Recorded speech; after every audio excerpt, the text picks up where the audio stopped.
हाँ, ये क्योंकि अब ये बर्ड फ्लू के सैंपल कुछ आसपास भी पॉजिटिव आ गए हैं, बरेली के आसपास के रीजन में, पीलीभीत में, और कुछ की जांच चल रही है। तो हमने अपने संस्थान में तो सुपर हाई अलर्ट कर रखा है। बाहर से आने पर प्रतिबंध तो पहले भी था। अब हमने ये भी कर दिया है पक्का कि जो भी आदमी जाएगा, चाहे वो कर्मचारी हो, अधिकारी हो, किसी भी वर्ग का कोई भी हो, मैं भी अगर जाऊंगा तो मैं बिना हाथ सैनिटाइज़ किए, साबुन से धो के, और बिना पैरों को, जूतों को सैनिटाइज़ किए कोई भी उस कॉम्प्लेक्स में प्रवेश नहीं कर सकता। यही सलाह हम अपने मुर्गी पालक भाइयों को देंगे कि उनके फार्म जहाँ भी हैं, अनावश्यक एंट्री बिल्कुल बंद कर दें। बिना काम के कोई भी, जहाँ मैं कह रहा हूँ कोई भी, तो उसमें कोई भी में सब शामिल हैं। जब तक काम नहीं हो फार्म के अंदर जाना ही नहीं है। आवश्यक कार्य होते हैं, दवाई देना ज़रूरी है, आदमी जाएगा, दाना देना है जाएगा, पानी देना है जाएगा, मगर कोशिश ये करनी चाहिए कि एक आदमी, मान लीजिए ये काम 4 आदमी करते होंगे, तो अगर संभव हो तो उसको एक आदमी को ये ड्यूटी दे दीजिए कि वही दवा भी दे आए पानी में, वही पानी पिला दे, वही दाना दे दे, वही अंडे उठा लाए, और अगर कोई वो बीमार है तो उस पक्षी को भी अलग कर दे। मतलब बहुत सारे लोगों को फार्म में नहीं जाना है अंदर और उसके आसपास। अब कई बार क्या होता है, हमारे जहाँ मुर्गी पालक भाई जो बड़े बड़े फार्म जिन्होंने खोल रखे हैं या छोटे फार्म भी हैं, उनके फार्म के जाने के कई रास्ते होते हैं। कच्चे रास्ते होंगे, पक्के रास्ते होंगे, ईंटों का खरंजा होगा। तो इस समय ये ज़रूरत है कि उन रास्तों को सबको बंद कर दें और सिर्फ एक रास्ता ऐसा खोलें, चाहे वो पगडंडी हो या कच्चा रास्ता हो, कोई भी हो, जिस पर आवागमन हो। बाकी रास्तों से आवागमन रोक दिया जाए, और जिस रास्ते पर आवागमन कर रहे हैं उस रास्ते को, हमने अपने फार्म के अंदर 24 घंटे की ड्यूटी लगी हुई है।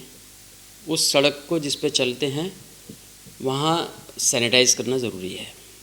सबसे आसान तरीका है, सोडियम हाइपोक्लोराइड बाज़ार में मिलता है, 1% सोल्यूशन बनाते हैं और उसको एक किसी कंधे पर रखने वाली किसी भी मशीन से, स्प्रे मशीन से स्प्रे किया जा सकता है।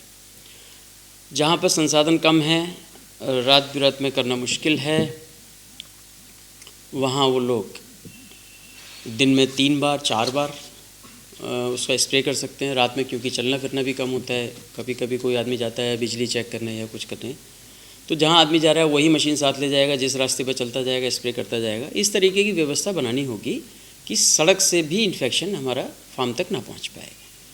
वाहनों का प्रवेश बंद करना है फार्म में, वाहन के अंदर नहीं जाएंगे।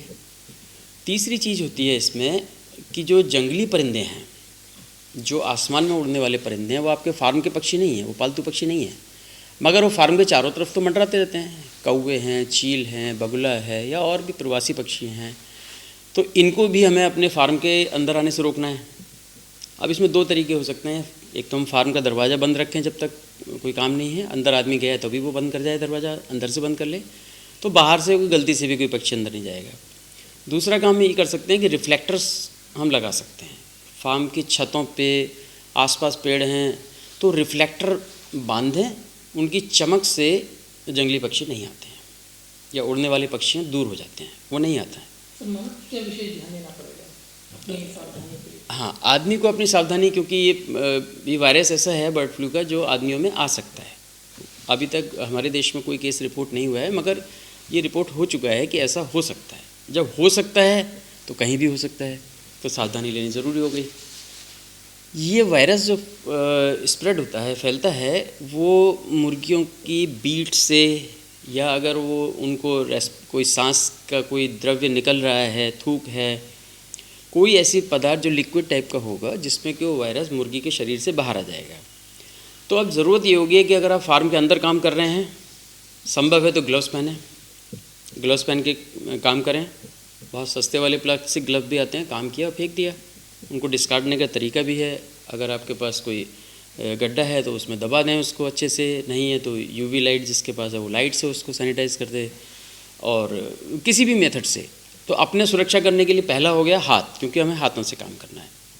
दूसरा हमारे लिए जो ज़रूरी है वो है मुंह ढकना, नाक और मुंह।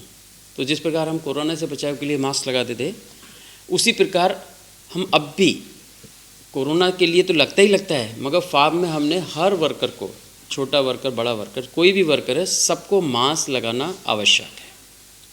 तो ये एक महत्वपूर्ण सलाह होगी उन मुर्गी पालकों के लिए जिनके वर्कर्स बिना मास्क के जा रहे हैं उनको अभी से उनको सबको एक मास्क दे दें, या कुछ नहीं है तो मुंह पर 2-3 लेयर वाला कपड़ा बांध दें, गमछा टाइप का बांध दें। लक्षण किस तरीके से दिखाई देते हैं? बर्ड फ्लू में देखिए बुखार होता है, छींकें आती हैं, मुर्गी को सांस लेने में तकलीफ़ होती है, लुढ़क जाती है एक साइड को, इस तरीके के लक्षण होते हैं। जैसे आदमी में इन्फ्लुएंजा होता है, बिल्कुल वैसे ही छींकें आना, नाक बहना, आँख बहना, बुखार हो जाना, यही सारे लक्षण बर्ड में नज़र आते हैं।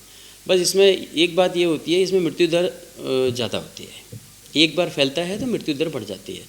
अभी हमारे देश में जो रिपोर्ट हुए हैं वो ज़्यादातर केस H5N8 के हैं। N8 और N1 ज़्यादा खतरनाक है, तेज़ी से फैलता है, मृत्यु दर ज़्यादा है। N8 उतना खतरनाक नहीं है, खतरनाक वो भी है। तो खतरनाक है तो इसमें चूँकि दवा नहीं है, वैक्सीन नहीं है, तो दवा के नाम पर हम लोग सबको कहते हैं कि मेडिकल डॉक्टर्स से कंसल्ट करो, और एंटीवायरल ड्रग वो देते हैं, एंटीवायरल दवाई देते हैं, उनका सेवन ज़रूर करें, लापरवाही ना करें। यदि आपको ज़रा सी भी शंका है अपने ऊपर तो तुरंत उसको दवाई लेना ज़रूरी है। और बचाव करने का एक तरीका है, लोग घरों में छतों पे पानी रखते हैं कबूतरों के लिए और चिड़ियाओं के लिए, या बालकनी में उनके बीट गिर जाती है। मल्टी स्टोरी फ्लैट हैं, बालकनियाँ हैं, बीट आ जाती है, वो बीट अंदर ना घर में प्रवेश कर जाए। अगर किसी ने तोता मैना पाल रखा है, कुल मिला के ये करना है कि हमारे पक्षी दूसरे पक्षियों के संपर्क में ना आए। बहुत सारे लोग कबूतरों के घर में छत पे पानी रख देंगे, एक दाने का बर्तन रख देंगे, वो आते हैं और वही उन्होंने अपने घर के पिछवाड़े में कुछ मान लो मुर्गियाँ पाल रखी हैं, तो जूते चप्पलों से होके वो वायरस उनके फार्म में प्रवेश कर सकता है, या वो किसी और जगह जाके काम करते हो तो वहाँ चला जाएगा। तो इसलिए सावधानी ये रखनी है कि बाहरी पक्षियों से संपर्क इस समय विशेष तौर पे न होने दें।